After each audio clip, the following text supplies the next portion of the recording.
Development हुआ। Institution of जगत सेठ।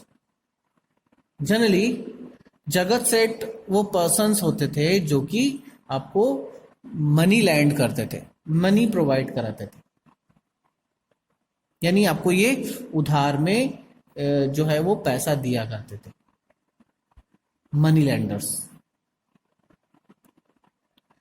तो जो जगत सेठ का जो कॉन्सेप्ट है वो एक तरीके से बैंकिंग सिस्टम की तरह था। वो लोग जो थे आपको लॉन्ग टर्म या शॉर्ट टर्म में आपको क्रेडिट प्रोवाइड कराते थे। मुगल पीरियड के टाइम पर जनरली ये जगत सेट्स क्रिएट हुए थे, जबकि ईस्ट इंडिया कंपनी में भी ये, जब ईस्ट इंडिया कंपनी ने भारत पे जब आई थी तब से ये जगत सेट्स का जो एक बैंकिंग सिस्टम जो है वो धीरे धीरे डेवलप्ड हुआ। जनरली ये जो थे इंपोर्ट और एक्सपोर्ट में ज्यादा डील करते थे, जो the charge the higher rate, और जनरली ये हायर रेट से इंटरेस्ट चार्ज किया करते थे। Commercial and industrial bank. धीरे धीरे ईस्ट इंडिया कंपनी के दौरान कमर्शियल और इंडस्ट्रियल बैंक्स का भी डेवलपमेंट हुआ। कमर्शियल बैंक और इंडस्ट्रियल बैंक जो थे वो long term and short term जो है लोन प्रोवाइड करते थे उन इंटरमीडिएटरीज को, उन प्रोड्यूसर्स को, उन मर्चेंट्स को जो कि बिजनेस करते थे।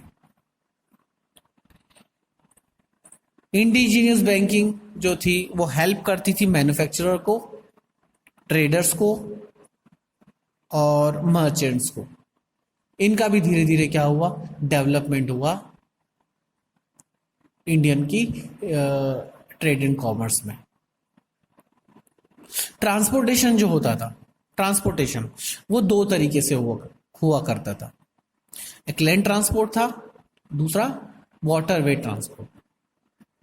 जो नॉर्थ रीजन है इंडिया का, ज्योग्राफिकल कंडीशन अगर हम इंडिया की देखेंगे तो जो नॉर्थ रीजन है वो अपनी फॉरेन कंट्रीज से, अपनी नेबरिंग कंट्रीज से सराउंडेड है, जिसमें चाइना आता है, पाकिस्तान आता है, अफगानिस्तान आता है, कजाकिस्तान आता है, नेपाल आता है, भूटान आता है, म्यांमार आता है।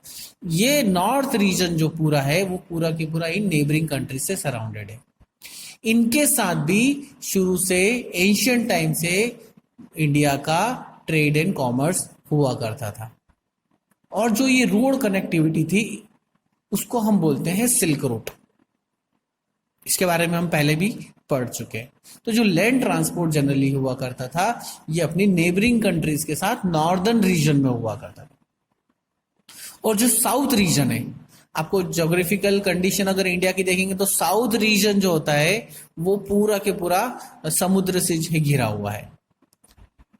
और जो वाटर ट्रांसपोर्ट यूज किया जाता था वो जनरली साउदर्न रीजन में किया जाता, साउथ रीजन में।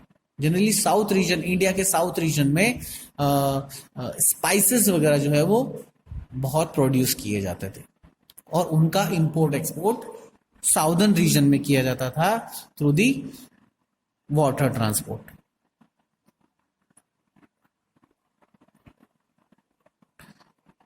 देन आता है ट्रेडिंग कम्युनिटीज।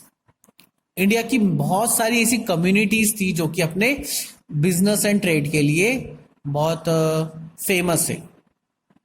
जैसे कि नॉर्दर्न रीजन में पंजाबीज और मुल्तानीज बड़े फेमस हुआ करते थे जो कि अपने जो बिजनेस के लिए जाने जाते थे, Punjabi and Multani merchants. Western region में इंडियन महाजन्स जो होते थे वो बड़े फेमस होते थे अपने ट्रेड एंड कॉमर्स के लिए। साउदर्न रीजन में क्षेत्रीज होते थे जो लोग बिजनेस और कॉमर्स में डील करते थे।